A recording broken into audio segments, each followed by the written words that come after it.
Hey everybody, welcome to the garden. I hope you're having a great day. Shout out to the lemon and lime lovers and everybody in between. It's time for the market recap. And if you're interested in any of the services I provide, please check out the links in the description below for both the Patreon and Discord. And guys, if you're not in the Discord, make sure you are. We do live streams almost every day. A ton of cool people in there, and a ton of very experienced traders to very novice traders. So if you have the whole gambit. If you're a new trader, you'll have plenty of people you can learn with. And there's also plenty of people there who have been doing it for quite some time. So definitely join the Discord. It's totally free to be in the Discord. And obviously, if you want to join my services, check out the Patreon link. Check out the links in the Discord, and you'll get more information there. Okay? So we're going to hop right into the charts. Quickly, I will talk about, obviously, the FOMC happened this week. Really big week. And they confirmed to raise 0.25 basis points. So that was within expectations of the general markets, and the markets responded in kind. They didn't go too crazy. They did slightly go up on the news, and then the day after they did go down. So it was fairly even keeled how the response happened, and it was mostly expected. It was very unlikely they were going to raise higher than that, and it was pretty unlikely that they would actually not raise rates at all. Now, we may come to the point this year, if the banking crisis gets worse, where they will look to halt raising rates. I don't foresee that happening, probably until early fall, potentially in the summer if it gets really bad. But from what Jerome Powell has said, he seems pretty resolute on trying to stay, at the same pace they've been going, and which is raising at 0.25 basis points. Okay, so we'll see how it goes. A lot of things can change between now and the next FOMC, but Powell has been pretty good at staying even keeled with his thought process between the meetings. Okay, but we'll watch those banks. All right, so going into the charts, looking at the dollar, beautiful move on the dollar the last 2 days. Very bullish day so far. We have about an hour and 30 left on this daily candle. But as you can see, it's just continuation from this wonderful bullish doji after this continuous sell, right? So this is one of my favorite setups. You have a momentous sell down, consecutive days to the downside. You have it here, and then you have it here. So you had this little bull doji after a 3-candle surge to the downside, then a nice bullish move up. Then you had another consecutive couple days down, nice bullish doji, and then boom, beautiful bullish move up. So I like this. This does imply for next week that we may see continuous upside going towards 103.5 to potentially even higher, tapping into the 104s. Okay, now I don't see us stopping there, because if you take a look at the ultimate structure, what have we been doing pretty much since 2022, right? Since the end of 2022 going into 2023, we've been consistently going down. Now we're showing signs of finally kind of rounding up here, making this divergent structure here, and we're likely going to have continuation up to challenge these highs over here, which gets us to trade into this monthly bearish fair value gap zone, which is also coming into this descending trend line here from the local all-time high it's made back in 2022. So we're looking for a move, a larger move going up towards the 106s again, potentially, depending on how long it may take. It may go back towards 105, but most likely back towards the 106s, maybe low 107s. Okay, so watch for this continuous move for the dollar back to this level and back in this fair value gap zone. Okay, now once we get back towards this level, doesn't mean we're going to immediately break this descending trend line. It's actually more likely we fail off of it, and if we're going to get bullish, look for us to make a higher low from whatever low we may make on this rise here. Okay, once that happens, there's a really good shot that we're going to make a really big move to try and break through this descending trend line and then have continuation higher. So we are potentially getting close to the end of the dollar drop, because we have come into the monthly bullish fair value gap down here, grabbing the liquidity under this low. Now we may be looking for continuation, because if you've been following my recaps, you know that this zone here, and obviously this zone here, but mainly this bullish monthly fair value gap zone has been my ultimate target since we've dropped all down here, right? This is where the liquidity is residing. So we have technically tapped into it. Admittedly, we've only tapped into the top side of it. We didn't go that deep into this fair value gap, but we have tapped into it, so we theoretically will have enough to potentially move all the way back towards the 106s, the 107s. Okay, so next let's take a quick look at the Dow. So the Dow having a couple interesting days, really respecting this zone here.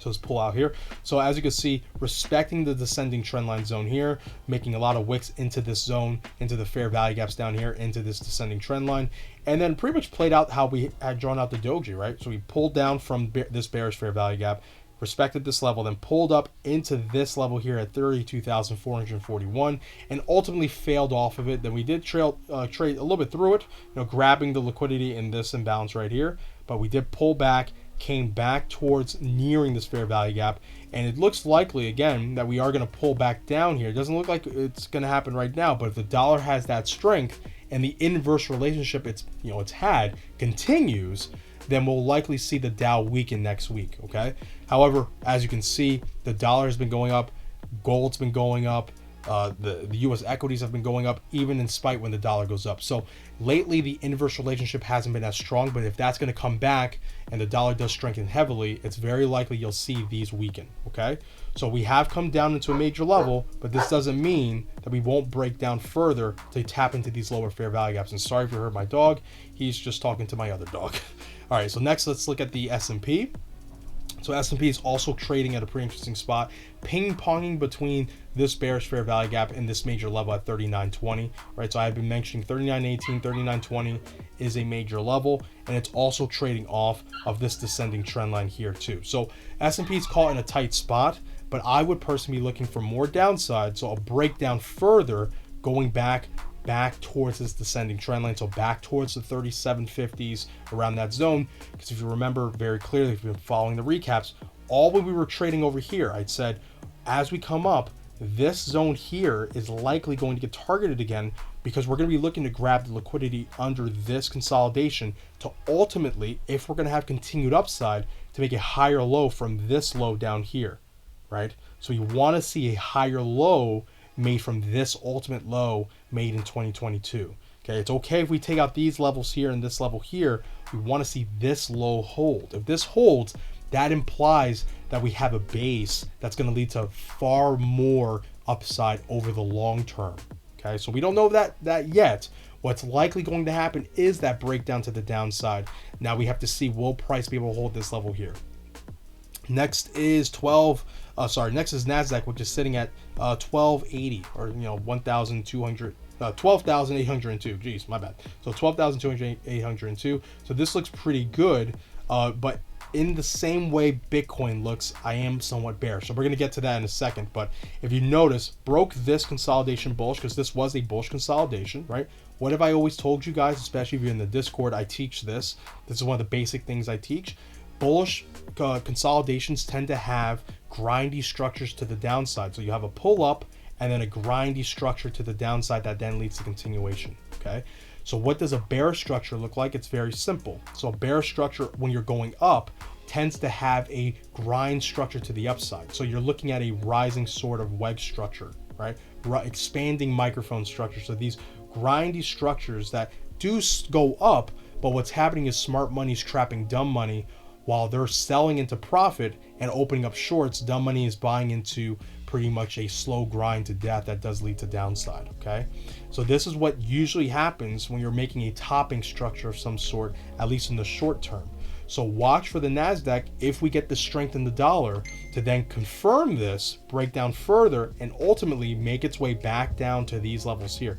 This fair value gap here, and maybe even back down towards this red level here at 11,237, and potentially even lower, back down towards the 11,000s. Okay, so for Nasdaq, just like with the S&P, we don't care really if we lose out on these pivot levels here, this level here. We want to see, will this basing structure hold and imply that we do have a larger bullish structure here. Okay, so if we do hold this level, make a higher low from these lows down here, what do we start to see? You have the left shoulder, head, right shoulder, right? And that will imply a much larger structure, a much larger bullish structure, but we don't know that yet. So that's what we're waiting to see. All right, next is oil.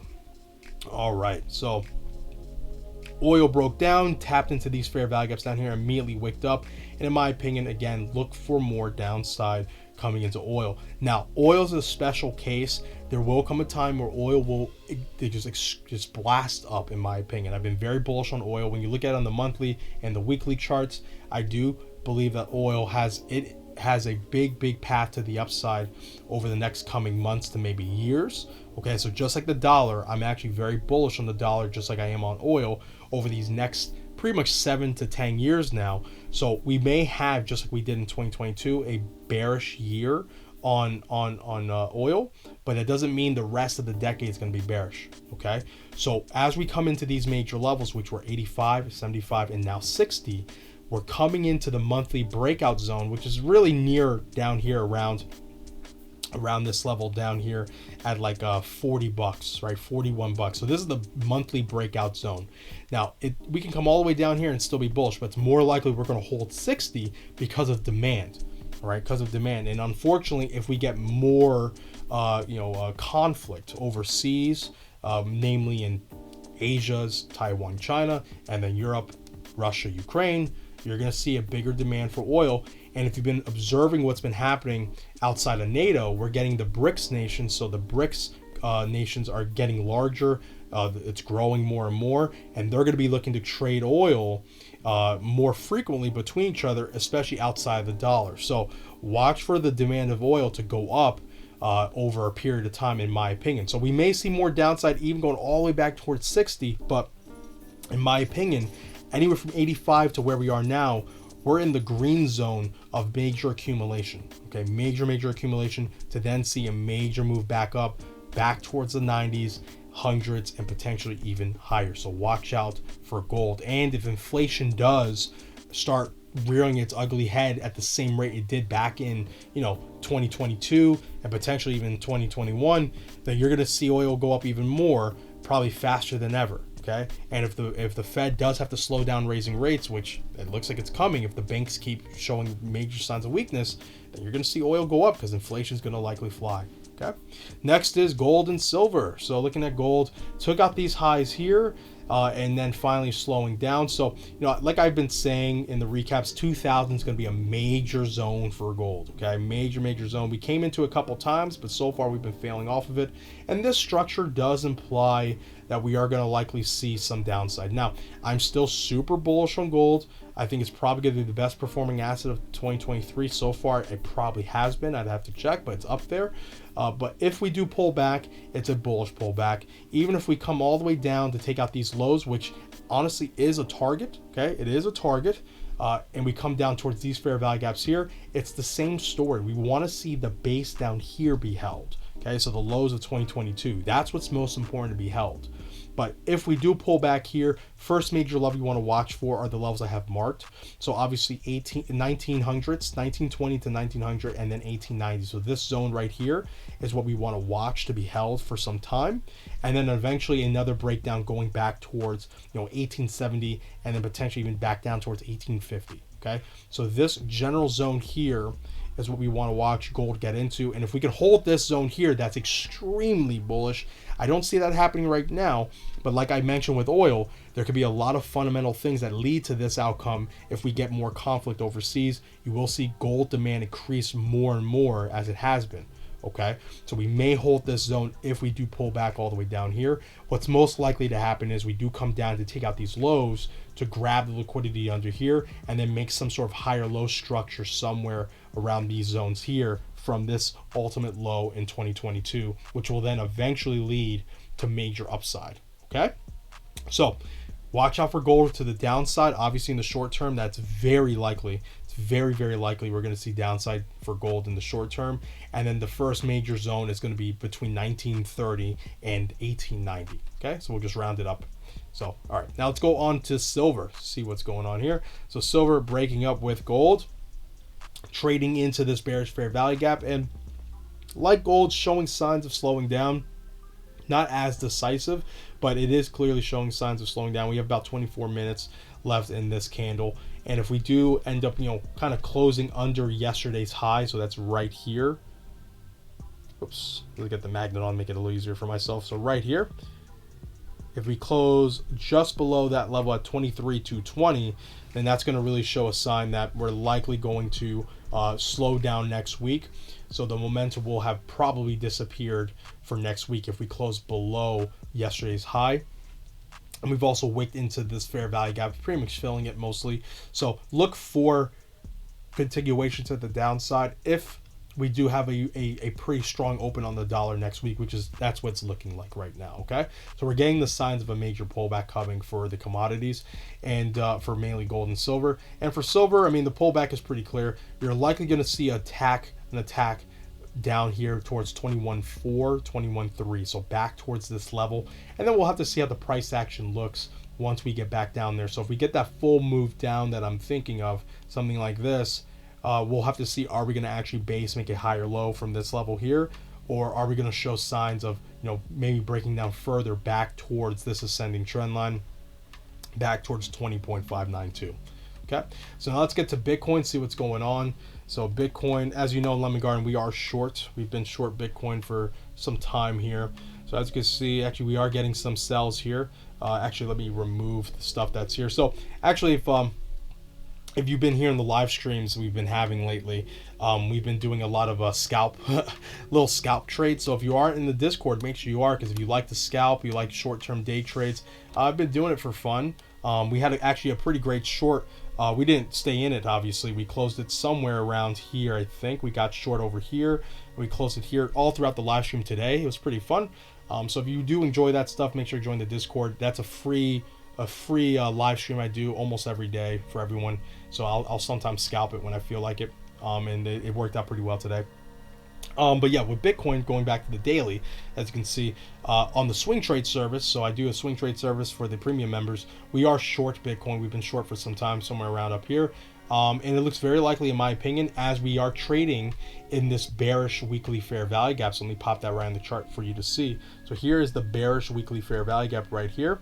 So we've been trading in here, and it's very likely, looking at from the daily's point of view, that we're creating this ascending bearish structure. So if you notice something that's very interesting, I had mentioned it to the members. The reason why I was very skeptical on this move to the upside. So let me go quickly over the history of our Bitcoin trading. So we had a long down here. We had built out a long pretty much throughout a lot of last year, all through here. So for about 6 to 8 months, we had built out this huge long on Bitcoin. We got an average entry of about 18,375. Once we broke out, once we got towards this area up here, I decided to sell because on the monthly time frame, it showed a bearish doji candle. So I decided to close out the long there. So that was a great trade.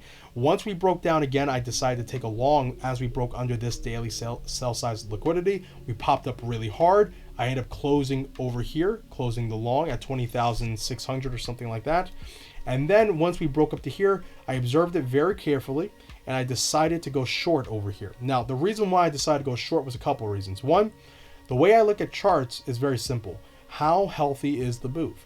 And you can determine that by looking at time, price action and time. Now, look how fast we moved up from here to here, okay? Barely any consolidation here. We barely took out any liquidity on this drop here, and we immediately blasted up and took out the highs right here. Right, so this was a quick sign for me that, okay, I should be looking to definitely get out of my original long, which is what we did. Then we had a fail down. And then we did the exact same thing over here with here, but even in less time with a bigger move up, and we took out these highs here, and now we showed weakness. And here, you can get another idea of what I'm seeing here. Take a look at this. Look how similar this is. Small consolidation, barely consolidation, then upside move. So grindy structure up. Remember what we mentioned before on the previous assets. Grindy structure up, breakdown, upside move, grindy structure up, and now we are potentially seeing the breakdown. Okay, so it's the same thing over and over. So now if we're seeing Bitcoin break down after this very unhealthy move to the upside, where would we look to see it get to? In my opinion, we're likely going to see conservatively back to 25. In my opinion, it's probably going to go a bit deeper. You're probably going to see this go under 24 again towards this daily bullish fair value gap, taking out the low pivot that we made right over here, this one here, right? So this low pivot right here, look for to get back into the 23s, potentially even all the way down to 22.5 if we're going to hold this higher low structure from here. Now, are we going to do that? What's the probabilities? The probabilities are pretty high that we do trade into this level and hold for a time, but I will have to see the price action. This reversal here does not give me a lot of confidence it will hold. I do think as of right now, okay, as of right now, it will hold. That's my opinion as of right now. However, if we come into this level and we start grinding up kind of like this, my opinion will change. I will then look for this level here to get taken out and then pulling all the way back down under 20,000. Okay, once that happens, I'll look for this key monthly level to be defended. I do believe that this level is going to be defended very hard. Okay, it's gonna be 18,376 is going to be a major level that the bulls want to defend if they want to hold a bullish structure that doesn't lead to a major monthly consolidation. Okay, because if we lose this level down here, the 18,376 level, what will happen will lead to, at best case scenario, a major consolidation that will last months. At worst, it will lead to continuation down towards the 12,000s, 15,000s, and potentially even sub 10. Okay, so that 18,376 level is a major level for the bulls to defend. And if the bears want massive downside, that's the major level they're going to want to break. Okay, but this move here with this massive move up here does make me worried. It will be very hard to hold something like this because there hasn't been that much consolidation here, really no consolidation. So we ideally want to see a higher low from this level here. We do not want to see price make it back down to here. So this daily bullish fair value gap, this key blue zone here, this is the level you want to see it hold ideally if you want continuation towards the 30s, right? The 30s, the 32s, 34s, potentially even 38. Okay, but right now it's far likely this breaks down because of the nature of this structure here. So I am looking for downside, and obviously we are short in the Lemon Garden. Now, before I cut it off, I do want to touch on one more asset that we traded. So like I mentioned before, we are in the live streams that we share with everyone. I do go into trades, and I actually mentioned this trade here on STX. So we went short on this off of the 4-hour time frame. And for quite some time, it had been doing nothing. So we went short on this a couple of days ago. I want to say either late last week or early this week. We went short. And I want to touch on this very quickly because it's a very good short, in my opinion. We're up quite a bit. If you took the trade with me, obviously the stop loss is around 1.3116. And currently we're trading nearly up 15 to 20% on the short. Now, where am I looking to get out on this? Now, I ultimately do think that we could drop all the way down to 52 cents just because of how much we've risen. However, timing does matter. So depending on how long this may take, I am looking for a move back up, back towards these lows down here. Okay, so we should see a move back up, and we may not see this move back up until down here at around 91 to potentially even taking this consolidation out right here. So we may see something more like this, and then a pull up back to those levels, and then hopefully, if we're going to stay short, continuation, and then going down towards these levels here is towards like 72, etc. Or we're going to see a stream down here and then have a major consolidation here. Okay, so right now what's most likely is we're going to see a breakdown towards the low end of this 4-hour fair value gap at around 92 to 91.8, and then or potentially a swipe under this low here and then a pull up. Okay, so for me, if you are in this trade with me, congratulations. Like I mentioned in a couple of live streams, I think I even mentioned it in this live stream as well, I will message the Discord when I get out of the shorts in the general chat. But I did want to touch on this quite a bit. The reason why we ended up going short here, just to make it clear to people, the reason why we ended up going short here is because we saw some bullish, we saw this as a bullish, a bearish consolidation, bearish price action happening. When you look at it on all the time frames, there really wasn't, in my opinion, that much resolve to go up higher. It looked pretty prime to break down, especially as if you watched it on the daily, where you saw all these wicks. You had this bearish doji candle. This is what pretty much tipped me on the edge. When I looked at it, I was like, okay, we are failing to break above the highs. We did trade through it, we wicked through it, and then immediately sold down. So I found this to be the best opportunity when I saw this candle forming to take this short. We did later that day trade up, then we traded down, and we kind of traded in between our entry for quite some time, and now finally we're getting that decisive move to the downside. Okay, so we traded mainly the dojis. That's why the doji is our invalidation point. If we lose on the trade, it's because the doji got taken out. So that's why we took this short. At least is why I decided to take this short. So if you're in this short with me, congratulations. The first level I'm going to be thinking about potentially taking profit is around sub 90 cents, like 88 cents, 86 cents. I do want to watch the price action on the daily and 4 hour. If I feel like it's very likely it's going to have continuation to the downside, I will hold it all the way until we hit towards the 70 cents, maybe even all the way down towards 52 cents. All right, everyone. So that is it for the recap. Hopefully you got something out of it. Again, if you disagree with me on anything or you have any questions, make sure to leave a comment section in the video.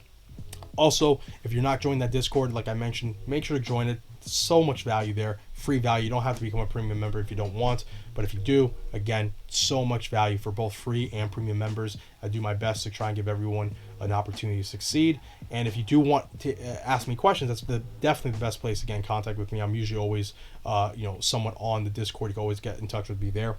And also remember, if you are interested in learning how to trade, I do believe that's the most valuable thing I can do, more than any signals I give.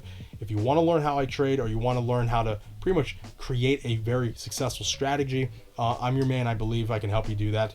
Also, I am running a day trading room that's mainly focused right now on getting people funded with a prop firm. We already got someone funded, and hopefully we can get another person funded. And if you are interested in that, join, hop on in, take a look at that service, see if that's something you're interested in and something that you think is worth the price. Okay, remember, everyone, be patient, be vigilant, and be nimble. I love you guys. Take care. Bye.